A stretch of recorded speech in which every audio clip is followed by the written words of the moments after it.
Hello students, आज की video में मैं आपको एक्सप्लेन करूंगा दैट इज एक्सरसाइज 10.2 का क्वेश्चन नंबर 12। हम लोग क्लास 10 मैथ्स का चैप्टर 10 कर रहे थे दैट इज सर्कल।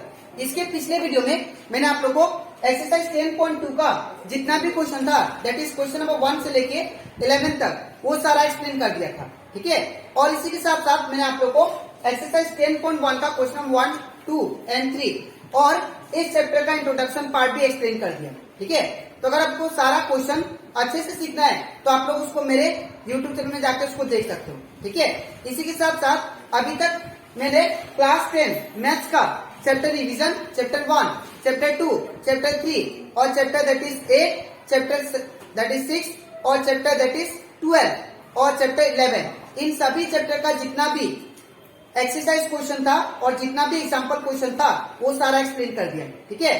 तो अगर आपको सारा क्वेश्चन अच्छे से सीखना है तो आप लोग उसको मेरे YouTube चैनल में जाकर उसको देख सकते हो, ठीक है। मैंने हर एक चैप्टर का प्लेलिस्ट बना के अपलोड कर दिया, ठीक है। तो स्टार्ट करते हैं आज का क्लास। यहाँ पे हम लोग का दैट इज एक्सरसाइज 10.2 का क्वेश्चन नंबर 12, ये आप लोग का एक्सरसाइज का लास्ट क्वेश्चन है, ठीक है। इसके बाद हम लोग का चैप्टर 10 सर्कल ये कंप्लीट हो जाएगा, ठीक है। तो इसमें क्या दिया गया ध्यान से देखिए, prove the opposite sides of a quadrilateral. एक क्वाड्रिलेटरल है, क्वाड्रिलेटरल, और वो क्या किया है क्वाड्रिलेटरल सर्कमस्क्राइब किया है सर्कल, ठीक है। एक हम लोग के पास क्वाड्रिलेटरल है, वो सर्कल को सर्कमस्क्राइब करके रखा है, मतलब घेर के रखा है। तो ऐसा बना देते हैं according to that is question. हम लोग डायग्राम को बना लेते हैं। ये मान लीजिए सर्कल हो गया, ठीक है। अब ये सर्कल को सर्कमस्क्राइब कौन किया है, दैट इज क्वाड्रिलेटरल, ठीक है। तो यहाँ पे ये हमारा क्वाड्रिलेटरल हो गया, कोई भी क्वाड्रिलेटरल। अब हम लोग जानते हैं क्वाड्रिलेटरल किसको बोलते हैं, that is four sided figure. जो फोर साइडेड फिगर होता है उसको हम लोग क्या बोलते हैं, क्वाड्रिलेटरल। तो ये आपका क्या होगा क्वाड्रिलेटरल,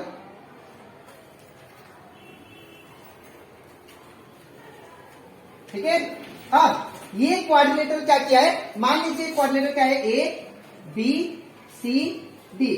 तो हमारा एबीसीडी क्या है क्वाड्रिलेटरल, जो कि सर्कल को सर्कमस्क्राइब किया है with the centre that is O, ठीक है। अब यहाँ पे हम लोग को प्रूव क्या करना है वो सुनिए, that is prove that the opposite side. हम लोग को ये प्रूव करना है कि ऑपोजिट साइड जो है क्वाड्रिलेटरल का, जो कि सर्कमस्क्राइब किया है सर्कल को, subtend supplementary angle at the centre. हम लोग को ये प्रूव करना है कि ये जो साइड है, ये जो सेंटर में जो एंगल बनाएगा ये वाला, ठीक है। और ये जो इसका ऑपोजिट साइड कौन है, ये वाला, ठीक है। और ये जो साइड सेंटर में जो एंगल बनाएगा ये दोनों क्या है, सप्लीमेंट्री एंगल है। दैट इज इन दोनों का सम 180 डिग्री के बराबर आना चाहिए, ठीक है। मैं फिर से समझा रहा हूं क्वेश्चन को। इसमें बोला जा रहा है कि prove that opposite sides of A quadrilateral circumscribing a circle. जो क्वाड्रिलेटरल सर्कल को सर्कमस्क्राइब किया मतलब घेरा है, ठीक है, उसका जो ऑपोजिट साइड जो है वो जो सेंटर में एंगल बना रहे हैं, ये वाला साइड, ये जो सेंटर में एंगल बनाएगा और इसका ऑपोजिट ये वाला साइड सेंटर में जो एंगल बनाएगा, ये दोनों क्या एंगल होगा, सप्लीमेंट्री एंगल होगा। मतलब इन दोनों का एंगल का प्लस 180 के बराबर होना चाहिए, ठीक है। ये आपको प्रूव करना है, हम लोग को प्रूव करना है that is angle A O B plus angle that is D O C equal to 180 degree. ये हमें प्रूव करना है, ठीक है। तो स्टार्ट करते हैं हम लोग कैसे करेंगे, ध्यान से देखिए। सबसे पहले हम लोग क्या इसमें किया यहाँ पे, दैट इज एबीसीडी क्या है हमारा क्वाड्रिलेटरल, ठीक है। तो let A B C D is a quadrilateral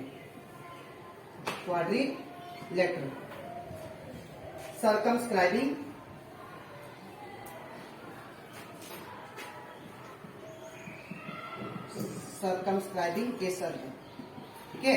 तो एबीसीडी क्वाड्रिलेटरल हो गया जो कि सर्कमस्क्राइब किया है सर्कल, ठीक है। अब इसके बाद हम लोग को प्रूफ क्या करना है उसको लिख देते हैं, टू प्रूफ हम लोग को ये प्रूफ करना है that is angle A O B plus angle D O C. ये साइड जो सेंटर में एंगल बनाएगा और ये जो साइड है सेंटर में जो एंगल बनाएगा, ये दोनों एंगल क्या होगा, supplementary. That is angle A O B plus angle कौन सा, that is D O C, ठीक है।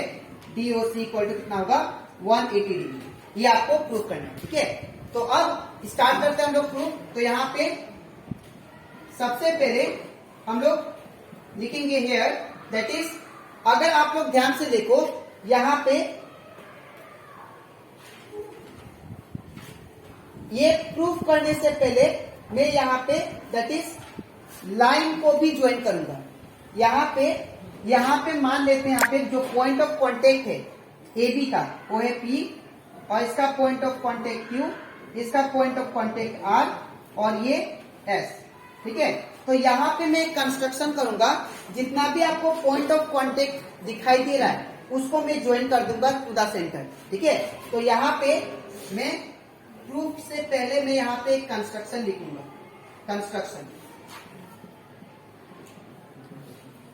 कंस्ट्रक्शन में क्या लिखेंगे हम लोग, क्या करेंगे, दैट इज OS को, OP को, OQ को, OR को मैं ज्वाइन कर दूंगा। ठीक है, ज्वाइनिंग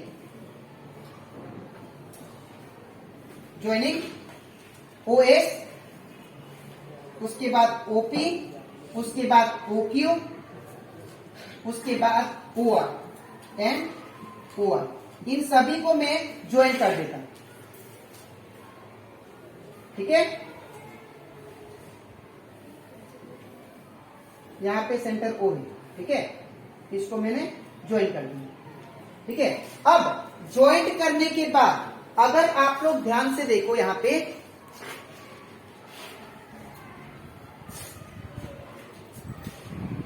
पे अगर हम लोग ध्यान से देखें तो ये वाला एंगल को मैं A मान लेता हूं। ठीक है, और ये वाला एंगल को, ये जो एंगल बनाएगा ये B मान लेता हूं, इसको B, इसको मान लेता हूं मैं C, इसको मान लेता हूं मैं D, इसको मान लेता हूं मैं E, इसको मान लेता हूं मैं F, और इसको मान लेता हूं मैं G, और इसको मान लेता हूं मैं H। इन सभी एंगल को मैंने कंसीडर कर लिया, दैट इज ये हमारा एंगल A है, B C D E F G H। ठीक है, तो अब यहाँ पे जो एंगल मैंने कंसीडर किया, अब हम लोग स्टार्ट करते हैं प्रूफ। ठीक है, इसके बाद प्रूफ लिखते हैं। तो अगर आप लोग ध्यान से देखो तो यहाँ पे OA जो लाइन है ये बाइसेक्ट कर रहा है एंगल POS को। ठीक है, एंगल POS को OA क्या कर रहा है, बाइसेक्ट कर रहा है। तो लिखेंगे हम लोग दैट इज, तो अगर OA बाइसेक्ट कर रहा है एंगल POS को, तो यहाँ पे ये वाला एंगल G बराबर क्या होगा, H। ठीक है, तो यहाँ पे लिखेंगे here angle G is equal to angle H। Reason क्या होगा, that is OA bisect angle POS। ठीक है, OA बाइसेक्ट एंगल POS। ठीक है, सिमिलरली अगर आप लोग ध्यान से देखो यहाँ पे OP जो है वो बाइसेक्ट कर रहा है किसको, एंगल POQ को। ठीक है, तो क्या लिखेंगे, OB बाइसेक्ट एंगल POQ। तो यहाँ पे एंगल A बराबर क्या होगा, एंगल B। बिकॉज अगर कोई भी लाइन बाइसेक्ट करता है कोई भी एंगल को, तो दो इक्वल एंगल में क्या करता है, उसको डिवाइड कर देता है। ठीक है, तो यहाँ पे क्या लिखेंगे, angle A is equal to angle B। ठीक है, रीजन क्या होगा, that is OB bisect angle POQ, OB bisect angle POQ। इतना करने के बाद फिर यहाँ पे देखिए, यहाँ पे OC जो है वो बाइसेक्ट कर रहा है किसको, एंगल दैट इज ROQ को। ठीक है, तो एंगल ROQ को कौन बाइसेक्ट कर रहा है, OC। तो यहाँ पे एंगल C बराबर क्या होगा, angle D। Angle C is equal to angle D। Reason क्या, that is OC bisect angle ROQ। OC bisect angle ROQ। अब इतना करने के बाद फिर देखिए सिमिलरली OD क्या कर रहा है, बाइसेक्ट कर रहा है किसको, एंगल ROS को। ठीक है, तो यहाँ पे क्या लिखेंगे, दैट इज, तो एंगल E बराबर क्या होगा, angle F। Angle E is equal to angle F। ठीक है, यहाँ पे रीजन क्या होगा, that is angle ROD bisect angle which one, that is ROS। ठीक है, अब फिर इसके बाद यहाँ पे अगर देखिए OA क्या कर रहा है, OA बाइसेक्ट कर रहा है किसको, एंगल POS को। तो यहाँ पे ये मैंने लिख दिया है, ठीक है। तो अब हम लोग इन सभी को, इसको मैं इक्वेशन 1 मान लेता हूं, इक्वेशन 2, इक्वेशन 3, ठीक है, इसको इक्वेशन 4, ठीक है। अब सभी इक्वेशन को हम लोग क्या करेंगे, इसको मैंने इक्वेशन कंसीडर कर लिया। अब इसके बाद हम लोग क्वाड्रिलेटरल का कंसेप्ट जानते हैं कि अगर हम लोग सारा एंगल को प्लस करते हैं, ठीक है ना, तो यहाँ पे देखिए ये कंप्लीट एक सर्कल बन रहा है, ठीक है ना। तो एक सर्कल में कंप्लीट एंगल कितना होता है, 360 डिग्री। तो यहाँ पे लिखेंगे we know that complete angle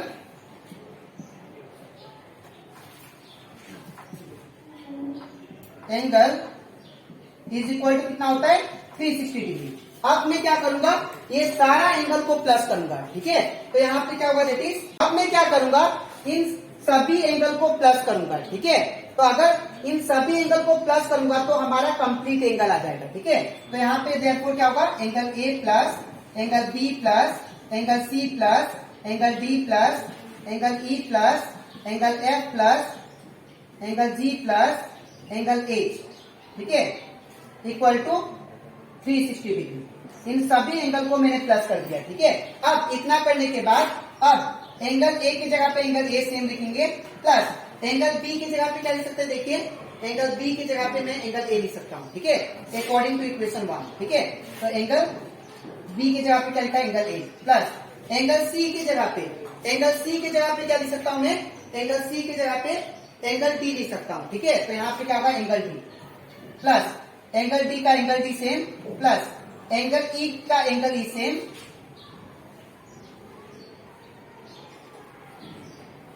plus angle F के जगह पे क्या लिख सकते हैं, देखिए आप लोग एंगल E। तो यहाँ पे क्या होगा, एंगल F की जगह पे angle E, plus angle G के जगह पे क्या लिख सकते हैं हम लोग, एंगल H। तो यहाँ पे क्या होगा, एंगल G की जगह पे H, प्लस यहाँ पे भी angle H same, equal to 360 degree.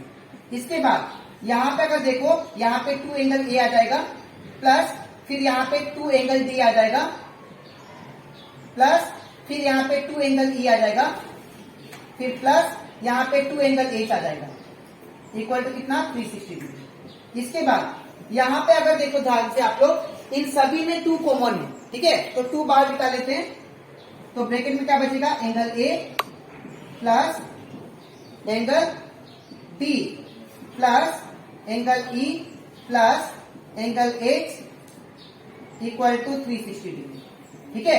अब मैं क्या करूंगा, यहाँ पे ये 2 जो है ये क्या है, डिवाइड में, इससे जाने से क्या होगा, सॉरी ये मल्टीप्लाई में, इससे जाने से क्या होगा, डिवाइड में, ठीक है।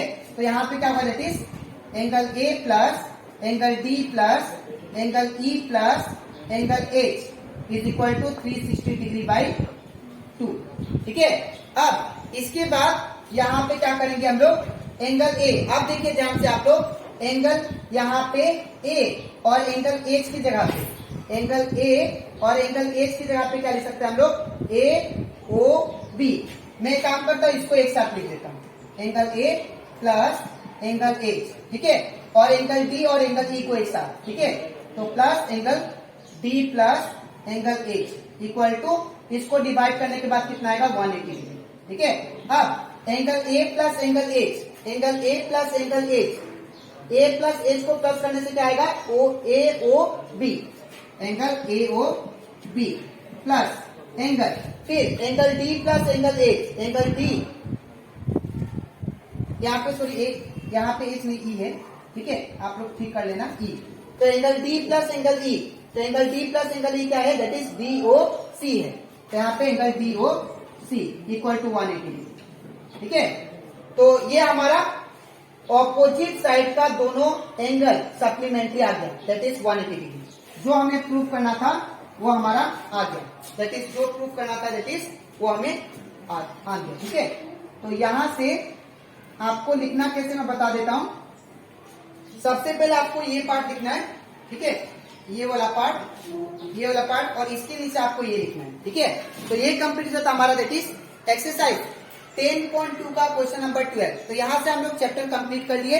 अब इसके नेक्स्ट वीडियो में मैं आप लोगों को समझाऊंगा, स्टार्ट करूंगा दैट इज चैप्टर 13, ठीक है। तो आज के लिए इतना ही, मिलते हैं नेक्स्ट वीडियो।